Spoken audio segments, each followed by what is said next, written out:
René Rebe. Yes, thank you for hosting us. Welcome everyone. So my talk is about growing the Linux app ecosystem, or Linux in general, with RISC-V and the new RVA23 platform. Shortly about me, I'm a maintainer of a Linux distribution for over 25 years. I started with desktop Rock Linux, one of the first source distribution in the end of the 90s, and that continued as T2 system development environment, T2 SDE since 2003. That's basically a continuation of Rock Linux. That's source distribution, but with the focus on embedded development and cross-compilation. So it's also one of the last Linux distributions to support all CPU architectures from DEC Alpha and Titanium to RISC-V. I founded a company, Exacode, here in Berlin in 2006, and I also contributed patches to most major open source projects from Linux kernel, GCC, I've been playing with my 25 years work in the industry.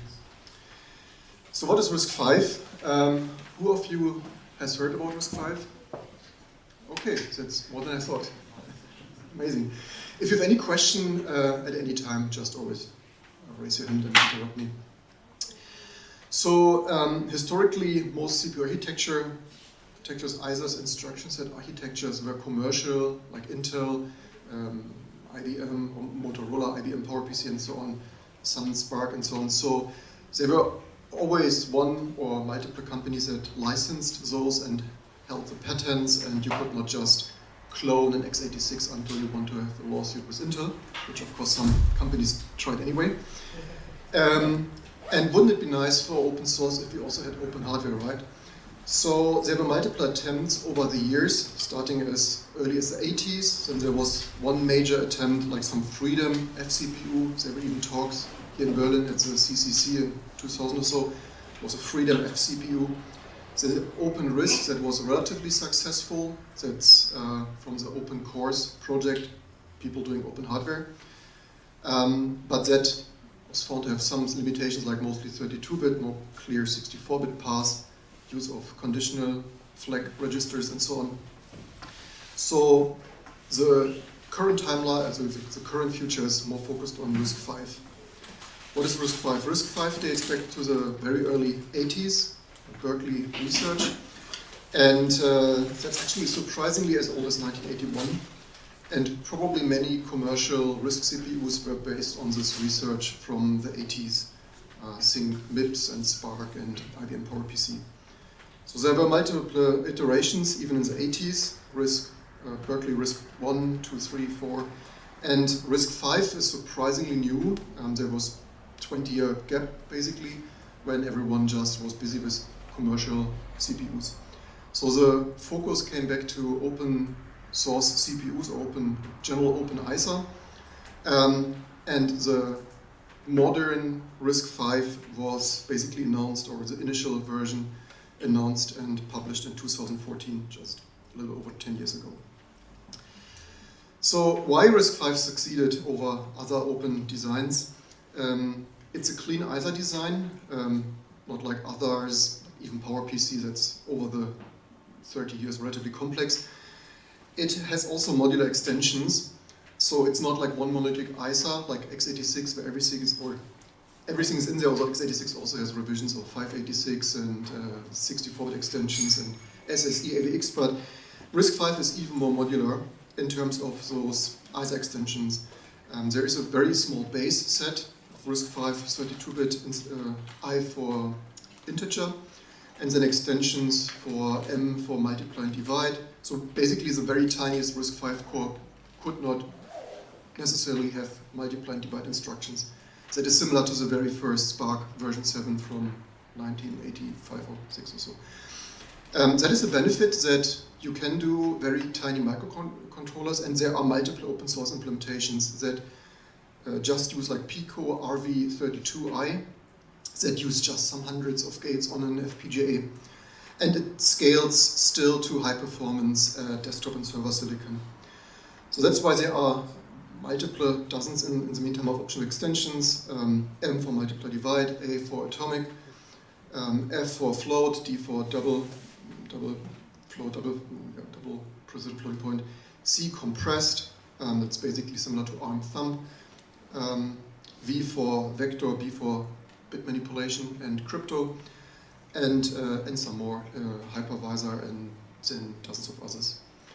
The benefit is that you can, if you do something at home with your FPGA, you can choose a tiny subset that you would want to implement, and vendors can even implement proprietary extensions for AI acceleration, for example, matrix math or other direct AI or even 3D instructions. The huge benefit over other RISC architectures like ARM is that it's royalty and hopefully patent-free, at least a base instruction set.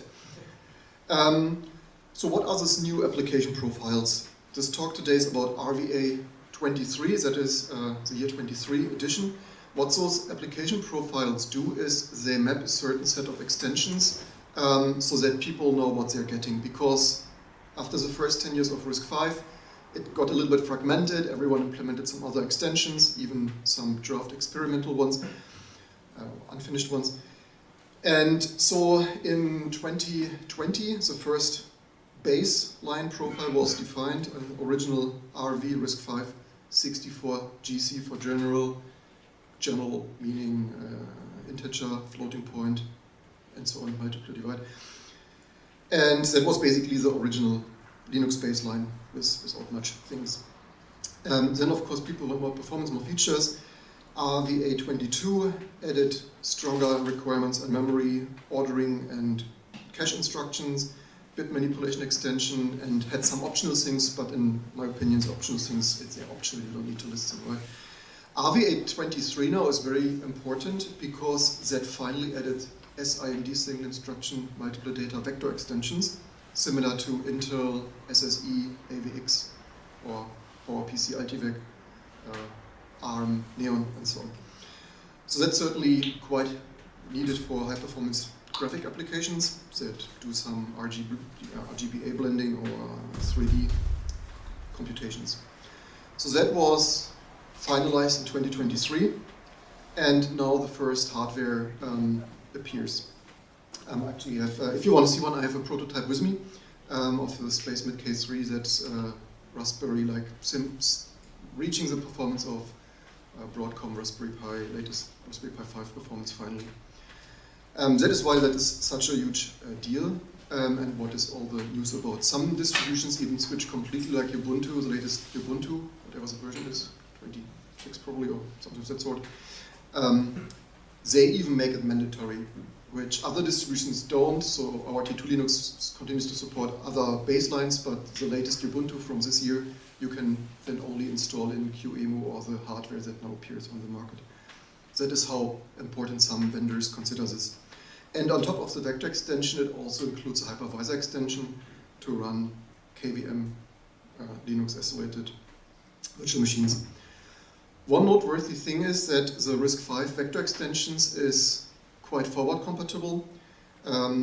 If you are familiar with working with SIMD instructions, that's usually relatively tedious and also fixed lengths. So Intel originally had MMX 20 or so years ago, 30 years ago, and they extended the vector length every other half a decade or so to SSE, AVX 512 and so on, so that in the meantime they have 512 bits, as in AVX 512.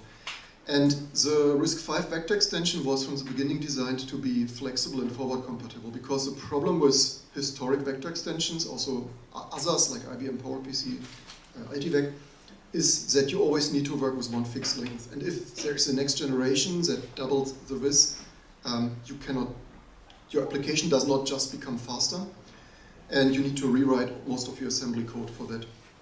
And the RISC-V research developers that worked on this, they introduced variable lengths so that the processor can implement a relatively flexible vector width, and the assembly code is generated in such a way that it can take advantage of wider vector length.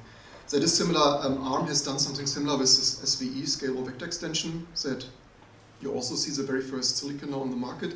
I think not even Apple is using this. So Apple Silicon is using Neon, And the first ARM scalable vector extension, which works similar to this RISC-V, is in server silicon, I think Ampere Altera or Ultra, and Qualcomm, the new X2, I believe, also uses this. So that is basically industry leading, what Intel does not have and ARM only brings to the market now. This works. I have here this very tiny that probably would explode the talk here today. But this works by setting the vector element width that you want to work with, so that what the hardware sets up internal the register structure, so that that the hardware processes your configured work element size over all of the available vector lengths, so that you write code now, usually with just C++ or Rust or ZIC or so. The compiler generates the code, RISC-V vector extension, and if you next year have twice as fast hardware, your code will basically run twice as fast, because the generated code will set up your element width, and if you have then 512-bit vector width, then it will just do twice as many elements per instruction. The RISC-V ecosystem is huge. For some people always ask me, like, but who's using this? Basically everyone. RISC-V is already, as this is such a long project, it's already in most silicon. Most likely you have likely hardware that has that already, including NVIDIA GPUs. To the best of my knowledge, since some years NVIDIA is using this even in the GPUs for the like general purpose fan control and clock management core.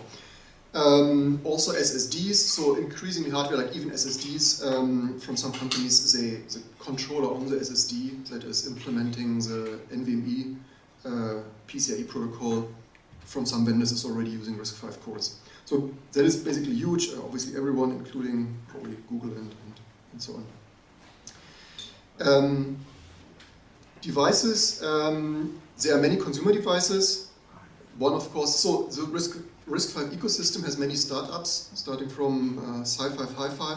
Some always think that is the only RISC-V ecosystem, but as you've seen, that is not the only company. There are many companies that have their own cores.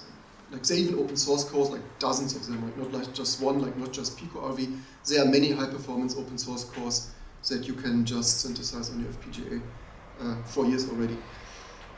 Many devices on the market, Sci-Fi, Hi-Fi, Star5, Vision 5, Milk-V, all of those companies, they have multiple. And there is also a framework board. So if you wanted to have a non-x86 laptop, you can do this for some years already. There is a deep computing. They have some Roma, whatever that's then, probably RISC-V, something open module, whatever, architecture, something like that probably, don't quote me on that. They have now the third revision, I believe. The first, they were using cores from other companies, the chips. They had multiple different cores, and the new board this year is RVA23. That's using a SpaceMid K3. So they purchased the core like from SpaceMid, that you also find on other boards like Milk-V and so on. That's 16 cores now. So that's really, we're getting into territory where you can just use this as your daily driver.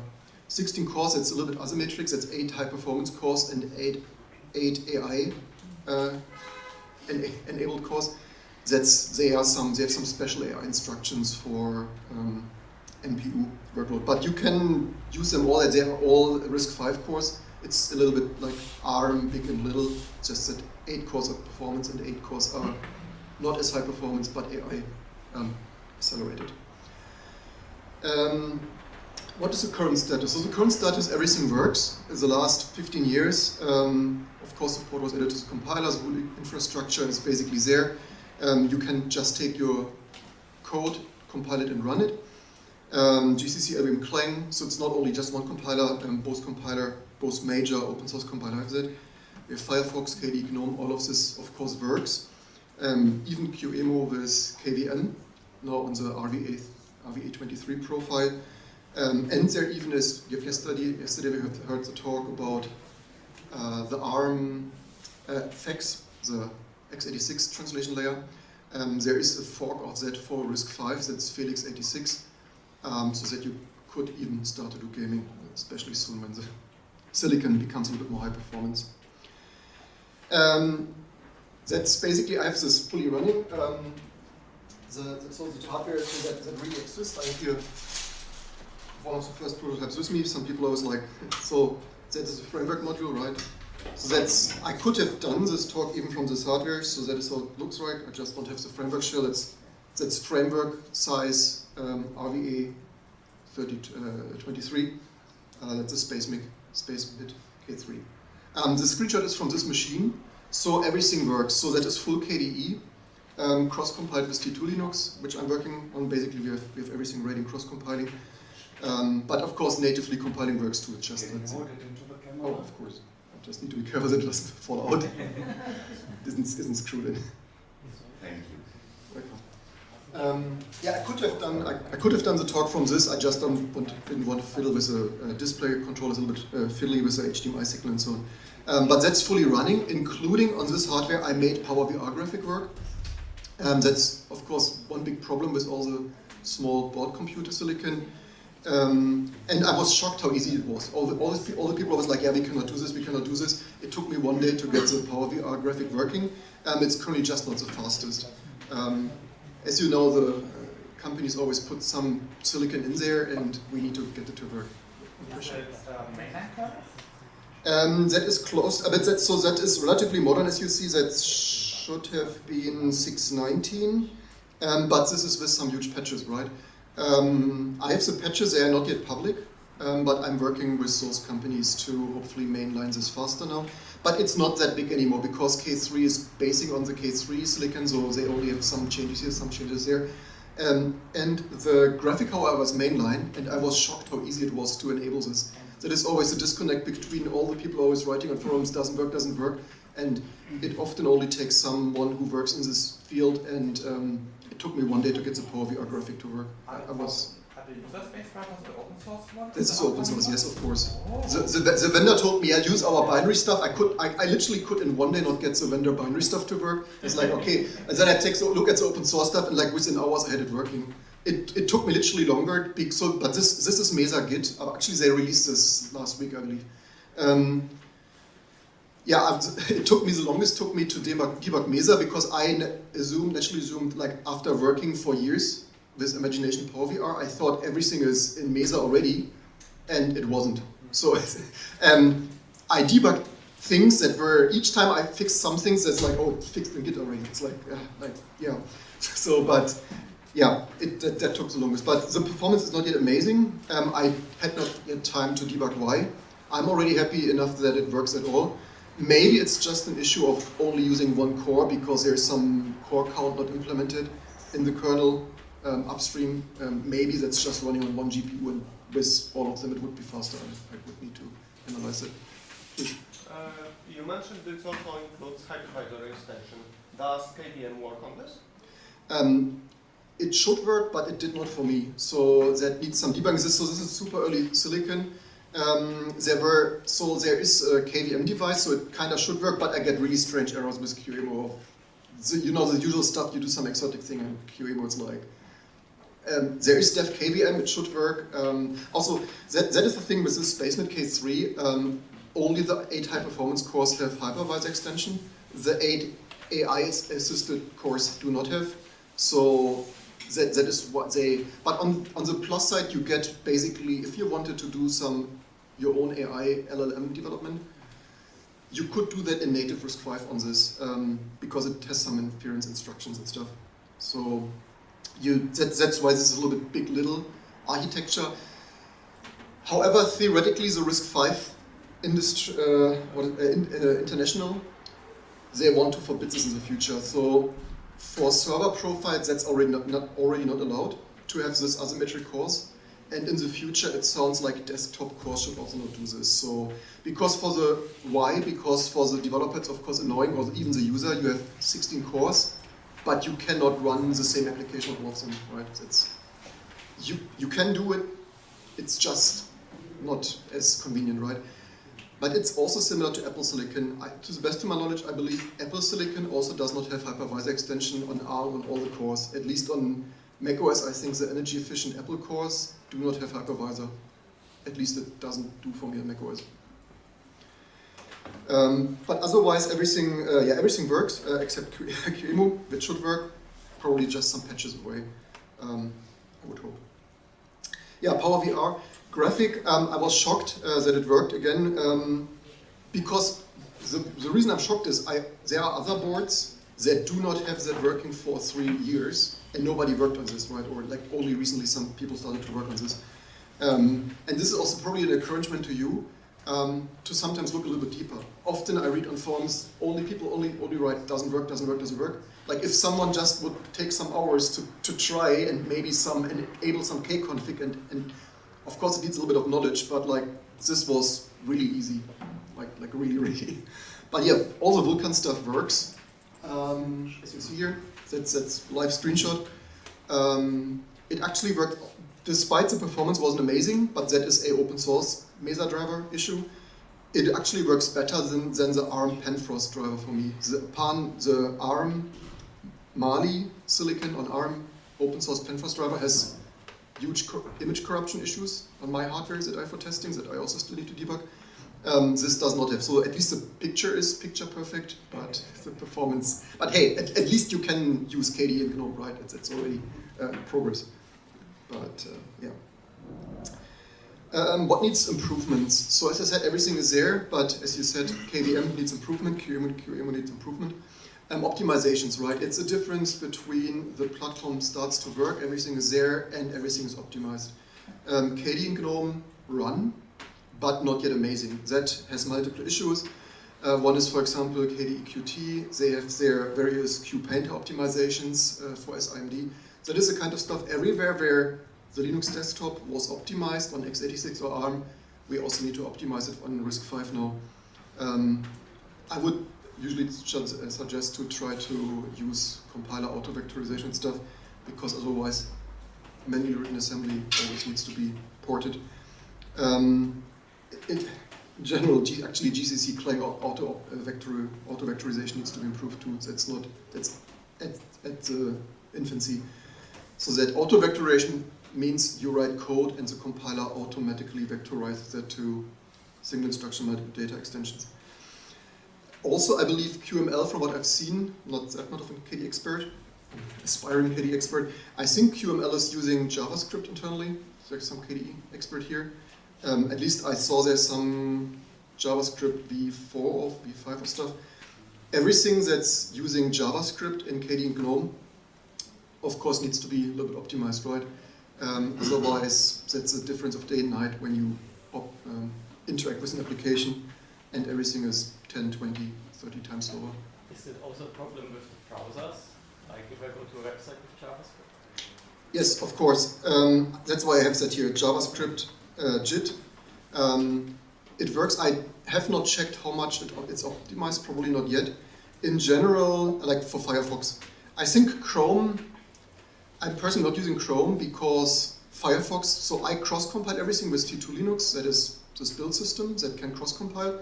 Because if I would natively compile this, I have fancy RISC hardware, I have even 64-thread RISC-V hardware from last year. But the last year 64-thread RISC-V hardware obviously is slow, right? Despite 64 threads, that's not Threadripper.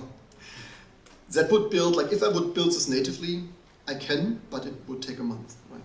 If I cross-compile it on a last-gen AMD Zen 1750X, then T2 can cross-compile the whole KDE desktop in 4 hours, in less than 4 hours. Like the whole OS, like everything, Linux kernel, GCC, like similar to Nix OS, but cross-compiling.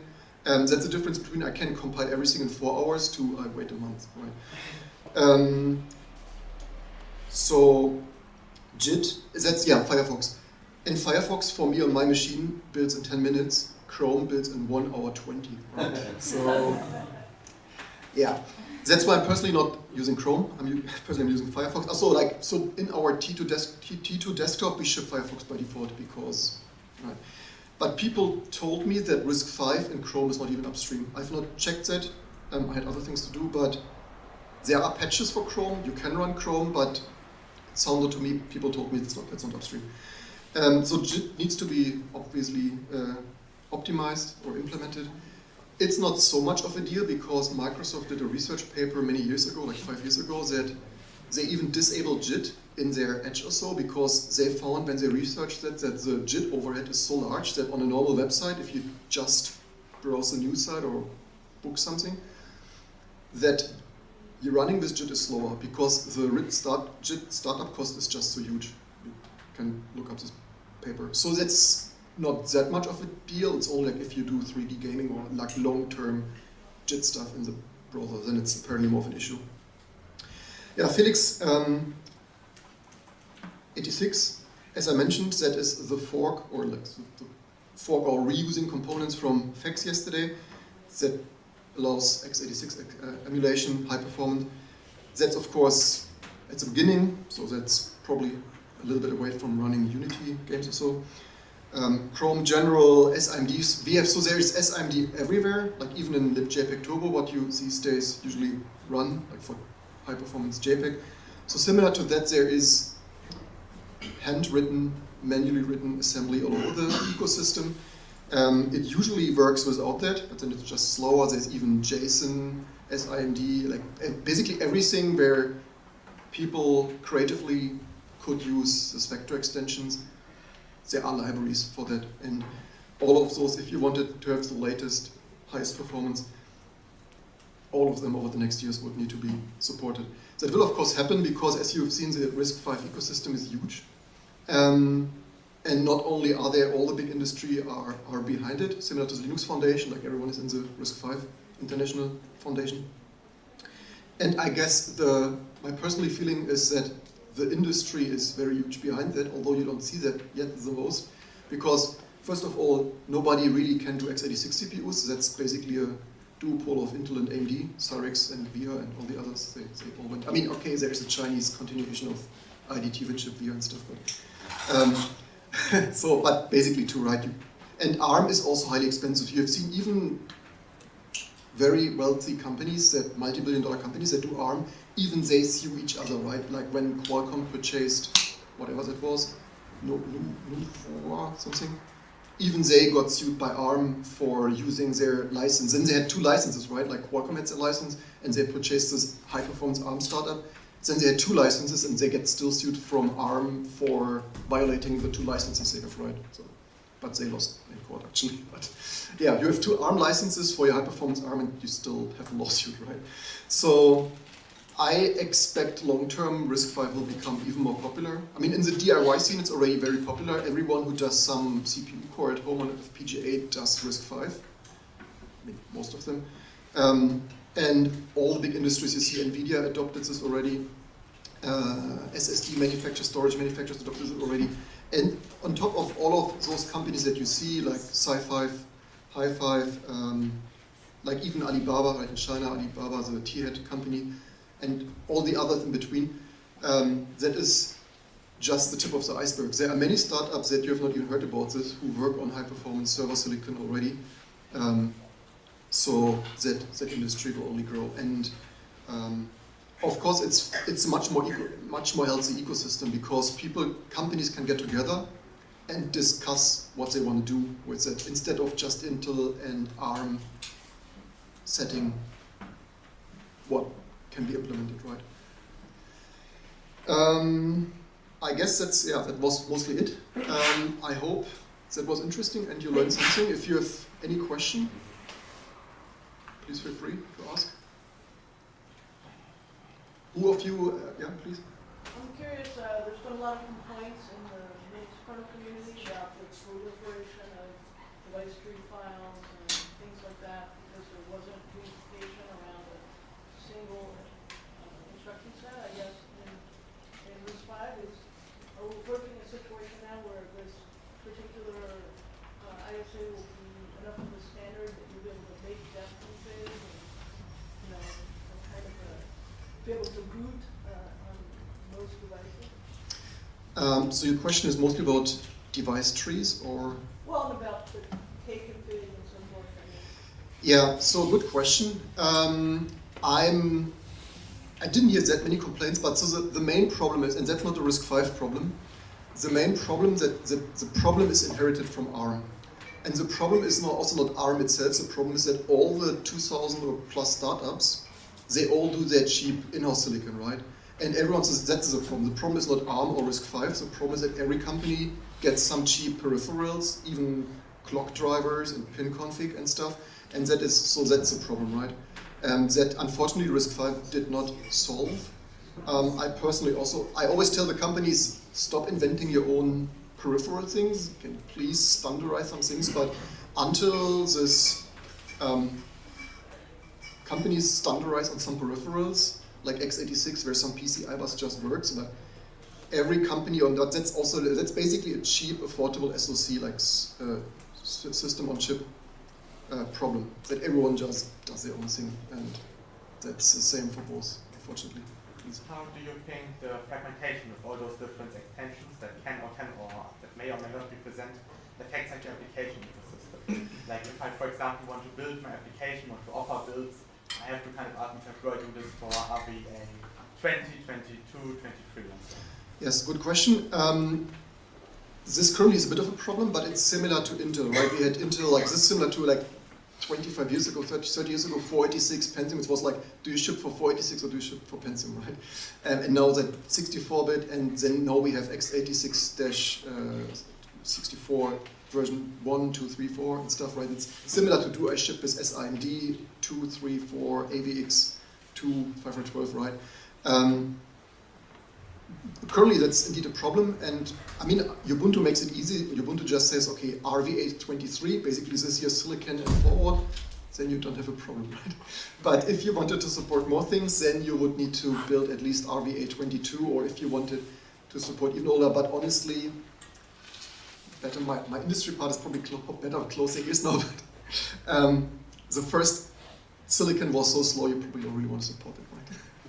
So, but why was it actually, I could say, why was it so slow? It was so slow because these companies all were startups and they were all happy to get a working CPU at all, right? So the first generation RISC-V implementations, and that has nothing to do with instruction set architecture. It has only to do with small companies or startups doing the first CPU. And the first CPUs were all in line, in order, similar to Intel Atom or Pentium from 1998. In order means every instruction is executed after the other. And then only when the companies got bigger, got more resources, got more experience, they added out-of-order execution, speculative execution. And that is all the innovations of 30 years of processor innovations that we saw at Intel and AMD, right? A new startup does not make a high-performance out-of-order speculating CPU out of nothing overnight. And that's what we're seeing now. That is also the reason why only now we are getting into the high-performance territory, and it's still only Raspberry Pi 5 level, because they are not yet as embarrassingly out-of-order speculating as high-performance x86 and ARM silicon. But they're also cheaper, smaller. I would like to know, is it possible to get a RISC-V processor to create one on an FPGA by loading software into an FPGA to make a RISC-V processor? Yes. Is it possible? Of course, that's what I mentioned here. I actually mentioned this probably twice. The cores are there already. So the smallest one is Pico RV, from my friend and co-creator of Rock Linux, Claire Wolf in Vienna here in Austria. That was one of the first for many years already. So that's what I said. I actually said you can get this very tiny RV, the original RISC-V baseline profile without anything, without multiply divide. You can get in some hundreds of FPGA cells. I've done this in my office and live on YouTube. So you can download the free processor RISC-V and you load it. You download the source code and you need to synthesize it, right? So it's not like you're downloading the bitstream. I mean, okay, for some FPGA boards you can actually download. So that it's open source, that it works on all FPGAs or on many. Yes, but of course it is open source, but you need to download the source code and you need to integrate it in your core, right? It will not just magically work. You get the full source code. Like there are dozens of. There are Pico RV and higher performance and even higher performance. So you have multiple to choose from. Even the Chinese made it completely. Like so, the Alibaba T-Head cores are even open source. I believe even under the GPL. So instead of buying the silicon from China, you can actually take their C906 and 920 or so cores, and theoretically, either synthesize this on your FPGA or if you wanted to do a GPU, manufacture them here in some ASIC, like in Global Foundries here in Dresden or somewhere. However, I would say, I mean, that's what all the startups do. I would suggest, however, not just take others' core because these cores are 5-year-old, right? Like, so if you do a startup and do CPUs, then best do your own high performance out of order stuff because you probably want performance.